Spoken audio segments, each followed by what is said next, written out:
पूज्यपाद गोस्वामी जी महाराज ने श्री रामचरितमानस के रूप में समाज को एक दर्पण दिया। दर्पण कैसा? जिसमें आप अपने आप को देख सकें, जिसमें एक एक संबंध को आप परख सकें, कहाँ कैसा हमें व्यवहार करना है, कैसा हमें चिंतन करना है, कैसा हमें जीवन में समाज में उन्नति और सार्वजनिक विकास के लिए, सबके कल्याण के लिए क्या करना है, वो मानस आपको सिखा दिया।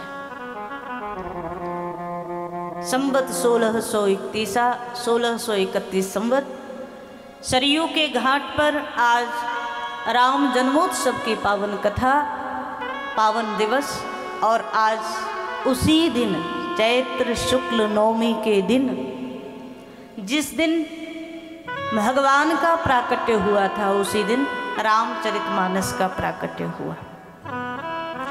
किसी ने गोस्वामी जी महाराज से पूछ लिया, महाराज एक बात बताइए, आप श्री रामचरितमानस के रामायण के कवि हैं? तो मानसकार कहते हैं कि नहीं, मैं नहीं, मुझसे पहले भी हजारों कवियों ने लिखा। रामायण 7 कोटि अपारा, मेरे से पहले भी 100 करोड़ रामायणों की रचना हो चुकी है, मानसकार ने कहा। तो मैं तो उन सबके जिसने जो लिखा, उन कवियों के प्रसाद को मैं ले रहा हूँ, पर मैं इसका रचनाकार नहीं हूँ। तो कहा, महाराज सबसे पहले किसने लिखा? संतों ने भाव दिया, रामायण के रूप में आदि कवि वाल्मीकि जी ने पहले सर्वप्रथम रामचरित्र लिखा, लेकिन वो संस्कृत में है। पर मानसकार ने इस परंपरा को थोड़ा और आगे बढ़ा दिया। अभी तक तो लोगों को इतना ही पता था कि आदि कवि कौन है, रामचरित्रों के लिखने वाले, कहा वाल्मीकि जी महाराज। लेकिन मानसकार ने इस परंपरा को थोड़ा सा आगे और बढ़ाया, और मानसकार कहते हैं कि सच्चाई में रामचरित्रों के रचयिता वाल्मीकि जी भी नहीं हैं, उनसे पहले भी किसी ने लिखा। तो किसने लिखा? कहा भगवान शंकर ने लिखा। और एक बड़ी बढ़िया बात, यदि महर्षि वाल्मीकि रामचरित्र के आदि कवि हैं, तो भगवान शंकर रामचरित्रों के अनादि कवि हैं। महाराज ना जाने कब से शंकर जी ने इन चरित्रों की रचना की है, तो अनादि कवि से प्रारंभ कर रहे हैं। रच महेश निज मानस राखा, पाए सुसमौ शिवासन भाखा। और पहली कथाकार भी शंकर ही है, प्रथम कथाकार भी शिव है। तो इसीलिए तो ग्रंथ किसका है? भगवान श्री राम का। और पहला प्रणाम किसको? शंकर जी को। सादर शिवई नाय अब माथा, भगवान शंकर को प्रणाम करके सुंदर रचना कर रहे हैं। शिव जी को प्रणाम इसलिए कि भगवान शंकर ने ही तो ये परंपरा दी है। और बड़े सुंदर भाव से कहा, रामचरितमानस यही नामा। इसका नाम रामायण नहीं है, रामचरितमानस है। और ये हम अक्सर कहते ही हैं कि रामचरितमानस कहने का भाव क्या है, तो बड़ा सुंदर भाव है। ये मनुष्य जो है ना, मानस मतलब मनुष्य, ये मनुष्य रामचरित्रों से शिक्षा ले और इसका जीवन राम जैसा बने, इसके लिए रामचरितमानस यही नामा, रामचरितमानस की रचना की। पूज्यपाद गोस्वामी जी महाराज दर्शन करा रहे हैं। 7 सोपानों में विभक्त किया भगवान की कथा को। प्रथम सोपान का नाम दिया बालकांड। बालकांड के प्रारंभ में 7 श्लोकों में मंगलाचरण किया, और मंगलाचरण में भी नियम यह है, पहला प्रणाम इष्ट देव को किया जाता है। ग्रंथ के आराध्य का पहला प्रणाम होता है। आप कभी किसी ग्रंथ को उठाकर देखो ना, तो जिस ग्रंथ में जिस देव की कथा है, उन्हीं का पहला मंगलाचरण होता है। पर रामचरितमानस में मंगलाचरण के प्रथम श्लोक में भगवान श्री राम को प्रणाम नहीं किया। किसको किया? तो कहा वर्णानामर्थ संघानाम रसानाम छंद सामपि मंगलानाम च कर्तारो वंदे वाणी विनायको।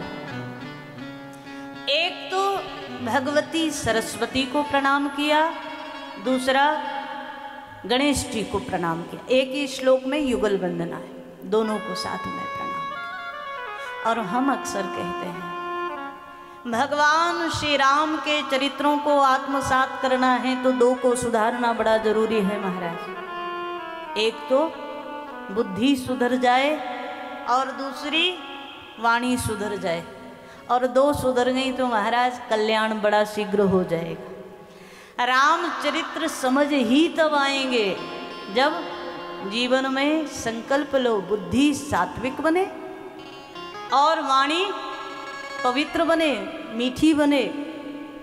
मीठा भी लोग बोलते हैं तो स्वार्थ से ज्यादा बोलते। शास्त्रों ने तो कहा ना कि मीठा बोलो, पर महाराज लोग आजकल मीठा बोलते हैं तो इसका मतलब शास्त्रों की वाणी का अनुकरण कर रहे हैं, ऐसा नहीं। मीठा वो बोलते हैं जिनको ज़्यादा स्वार्थ हो, स्वार्थ निकल गया तो वहीं की वहीं। और अक्सर आप किसी डॉक्टर से पूछ कर देखना, जिस जीवा से आप बोलते हो उसमें कोई हड्डी है? नहीं है ना, उसमें एक भी हड्डी नहीं है महाराज, लेकिन उसमें ताकत इतनी है कि शरीर की सारी हड्डियों को तोड़वा सकती है अगर संभाल कर नहीं बोलोगे तो। इसलिए संभाल कर बोलने की जरूरत है। और बुद्धि कहा, गणेश जी बुद्धि के देव हैं। जब तक बुद्धि सात्विक नहीं बनेगी तब तक रामचरित्र बुद्धि में आएंगे ही। इसलिए प्रथम श्लोक में दोनों को वंदन किया, द्वितीय श्लोक में भगवान शंकर को प्रणाम किया शक्ति सहित। भवानी शंकरो वंदे श्रद्धा विश्वास रूपिण। भगवान शंकर विश्वास हैं और पार्वती जी श्रद्धा है। अच्छा, दुनिया में कहीं कुछ भी चाहिए तो जैसे द्रव्य की आवश्यकता है, धन की आवश्यकता है ना, बिना धन के कहीं कुछ मिल जाएगा? कहाँ नहीं मिलेगा। ठीक ऐसे ही अध्यात्म में भगवत कृपा चाहिए तो दो चीज़ों की जरूरत है, एक श्रद्धा और एक विश्वास। बिना श्रद्धा के, बिना भगवान के ऊपर विश्वास के जीवन में कभी भगवत कृपा मिलेगी ही नहीं। और अगर इस बात को ऐसे कहें हम, भगवान की कृपा तो सबको मिली हुई है, ईश्वर की कृपा तो सबको मिली है।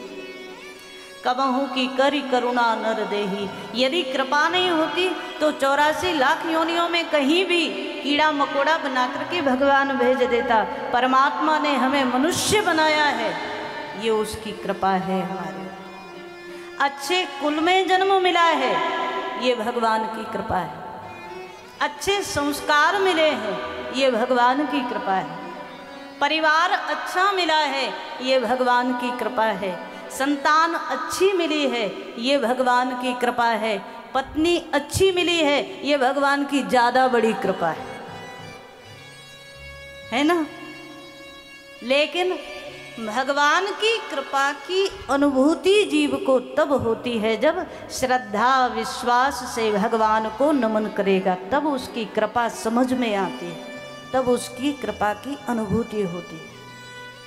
और महाराज, जब भगवान की कृपा होती है ना तो ये सब मिलता है जो अभी अभी हमने बताया। लेकिन जब भगवान की अति हरि कृपा जाहि पर होई, जब भगवान की कृपा नहीं अति कृपा होती है तो वो मिलता है जो आप लोगों को मिल रहा है। सत्संग बिना अति कृपा के नहीं मिल सकता महाराज। सब्सक्राइब करें टोटल भक्ति को। अब हमारे वीडियोस को सबसे पहले देखने के लिए बेल आइकन को दबाना ना भूलें।